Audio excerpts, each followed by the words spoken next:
Hey guys, it's Jane. Bit of a different video today. I didn't get to make one last week.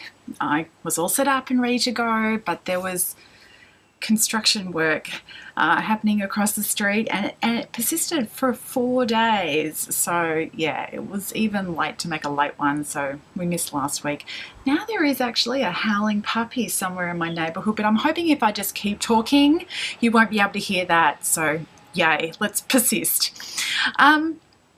Yeah, today's video is going to be in 3 parts. The first part is a bit of a channel update. The second part is talking about awards. And the third part is doing something a little bit different. So, part 1, channel update. I have been thinking over the last little while that it's time for me to refresh, revisit what I've been doing in BookTube. Time is of the essence at the moment in my life, in this particular season of my life, and for one reason or another I'm just not feeling in the mood of doing lengthy videos where I talk about each of the books that I read each week. For those of you who are actually interested in what I'm reading each week, in my Twitter feed I am just doing a very quick running tally of each book as I finish it, and I would be happy to answer any questions there. So I'll link below to my Twitter feed if you're interested. So I'm going to try a few different things, see what I find that I like. If there's a really interesting read, I will do a standalone video. Otherwise, I'm going to my goal is to come on every week and talk about something book related. But it may not be just like a review of what I've read. So that is part 1 of my video. Part 2 of my video today is to talk about the awards. Now, the BooktubeSFF awards, as everybody knows, the shortlists are out. And there are some things on those shortlists that have come out that I'm really super excited about because, they're books that I love, and it's great that more people are going to be reading them. There are other things that I'm looking forward to getting my hands on and having a look at. There are other things I've never even heard of. So I don't think I'm going to read everything on all of the shortlists, but I've gone to my library and I've requested all of the books that they have. So we'll see how many of them I get to, and if there's something that I really do want to look at but my library doesn't have, we'll see what I can wangle between now and when the voting starts. So there's that. The other piece of news is the shortlists for the Aurealis awards have just been announced. That's one of the Australian SFF awards, and when I looked down the lists yesterday, I found it kind of interesting. There are actually 2 books on those shortlists that I've read. So I'm just going to take this opportunity to tell you about those 2. One is Gap Year in Ghost Town by Michael Pryor. This was shortlisted for adult fantasy, which I found a little curious because in my mind this is a YA fantasy, but it's fun. I think I talked about this at the end of last year. It's a sort of 18-year-old protagonist who comes from a family of ghost hunters, and he doesn't know if he really wants to continue on the family business. He's struck a deal with his father that if he goes all in for a year, he's finished high school, if he goes all in for a year, at the end of the year, his father will back him on if he wants to continue in that or if he wants to not continue in that and do something different. So this is him kind of like having a trial run of being a ghost hunter.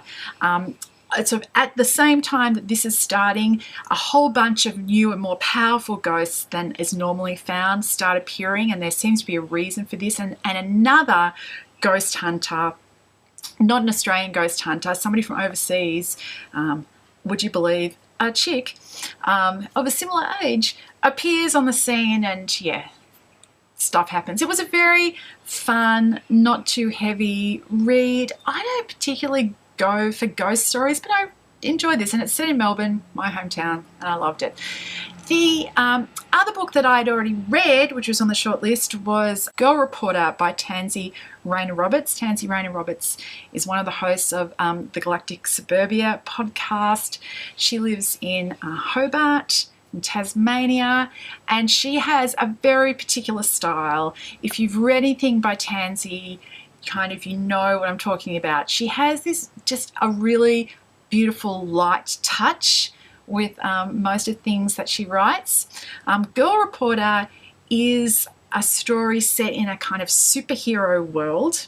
There was a short story in the Kaleidoscope collection a couple of years ago, put out by 12th Planet Press, called Cookie Cutter Superhero, I think. Girl Reporter is a continuation of the story, or another story set in the same world as this first superhero story, but it's not about the superheroes. It's about like a Lois Lane-esque figure who is reporting on the superheroes. Again, it's set in an Australian setting, in this case an alternative future Australian setting, and I also really enjoyed Girl Reporter. So those were two great reads that were on the shortlists. There is one overlap of the two award shortlists. So Nevermoor, which got up as a middle grade fantasy book for the BookTube Awards, is also on the shortlist for Children's Lit, I think, in the Aurealis Awards. So that is one that I'm definitely going to try and get my hands on. I haven't read it, but I obviously need to.